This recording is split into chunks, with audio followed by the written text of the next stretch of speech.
Are you a man in this Tinubu economy? And you're thinking, how can I make my life count in 2024? Can I make moves? How can I make things happen? Can I build a legacy? Stay with me for the next few minutes while I take you through on practical steps on how you can make your life better as a man. Hello, my name is Victor and I would like to welcome you to the Breath of Hope podcast. Quick recap. So last week we spoke about how, what is your value as a man? I mean, is there more to you as a man besides how much you earn, right? Besides the amount of money in your bank account. And of course, we came to the conclusion that yes, there is more to you as a man, right? But that doesn't cancel away the responsibilities that you have as a man. I mean, so while there may be more to you as a man than having money, that does not mean that you don't need money. I mean, if you don't have basic feeding money, you starve to death, right? Not to talk of the responsibilities that those under you would need you to perform, which of course would require you having money. And so today we'll be talking about how you can get this money, how you can, have the financial advantage to perform what is expected of you as a man. I'm going to start this way. How do you make money in this new generation, in this new age? Of course, the answer is very simple. Learn a skill. When I say learn a skill, I mean learn a skill in demand. We're in 2023. What are the skills in demand? Don't learn something because your heart loves it. No. The world doesn't work by passion. The world works by value, by perception of value, right? So what that means is that while I was in the university, I had a couple of guys who were really into music, and some of them forsook their studies just for music. And today, none of them have blown, right? And so you'll have a statistic that say, okay, let's say you have 100,000 musicians right now. Let's be generous. Let's say in the world, or let's say in Nigeria, and out of 100,000, right, in the population of 200 million people, only 100 will blow. That will be about 0.00001%. I mean, what's the probability that you'll be among those 0.0001%, right? And this is me being generous, saying 100 people will blow yearly, which is not true. And what's the probability that you'll be among those people?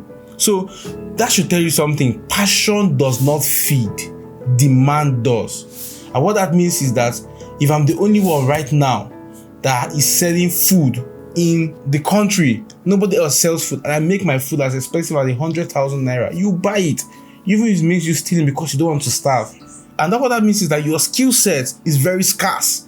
And so because people will sweat before they find it somewhere else, people are willing to pay you because not just that it is scarce, but you know what you're doing very well. And I would say this, when picking a skill in demand, don't just pick a skill in demand right now.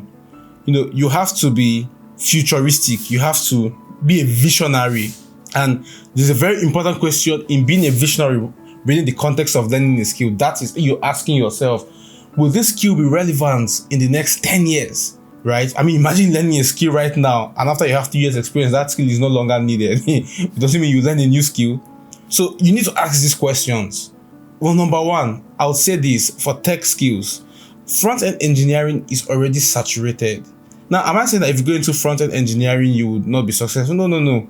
What I mean is that it is saturated. So the chances of breaking in right now is very hard. 5 or 6 years ago, I started learning data engineering. And back then, it wasn't really a big thing. But right now, everyone is talking about data analysis, data, this, data, that. I already have 5 years experience. So you see what I'm talking about? Being a visionary.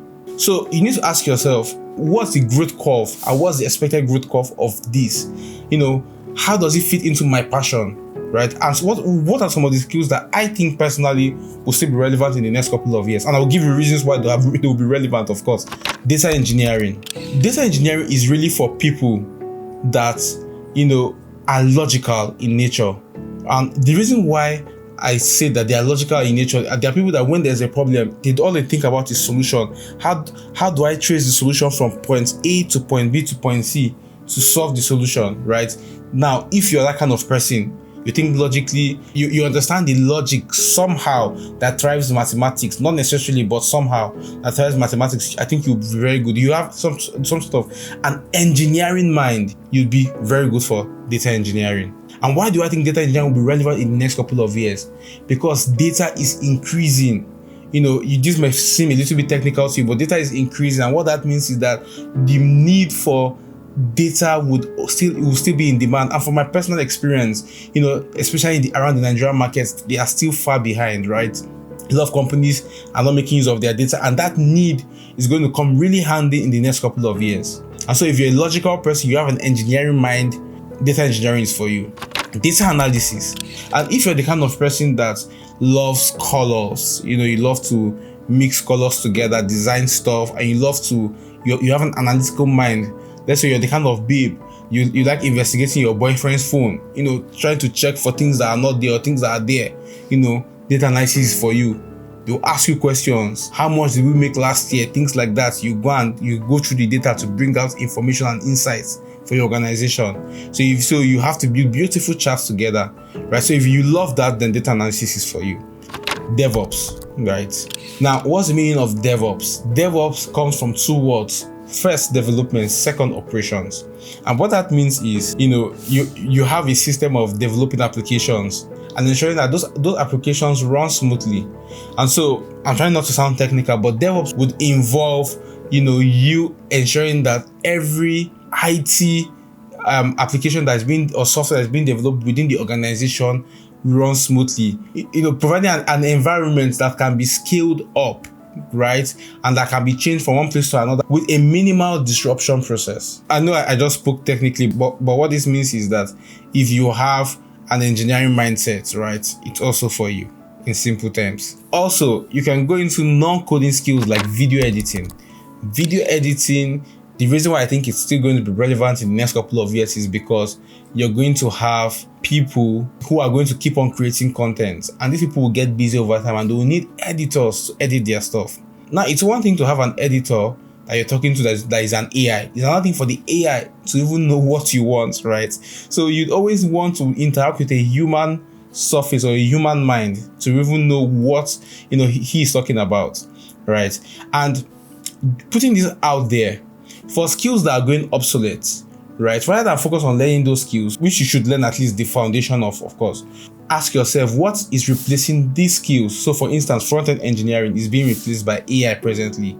So instead of learning front-end, learn front-end so you understand the foundations of front-end, right?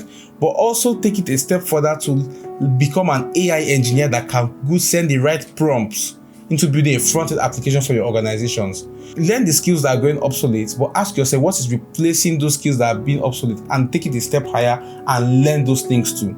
So an AI engineer, right, who can send good prompts and the AI understands what you are saying, right? That's also good. You could also learn product management. Now, if you're the kind of person that you know how to manage people, you know how to ensure that things are done on time, you know how to organize stuff, you know how to manage people, you know how to manage expectations, you know how to make everyone move in speed or meet deadlines, then product management is definitely for you. Lastly, you could also learn SEO. Now, why is SEO important?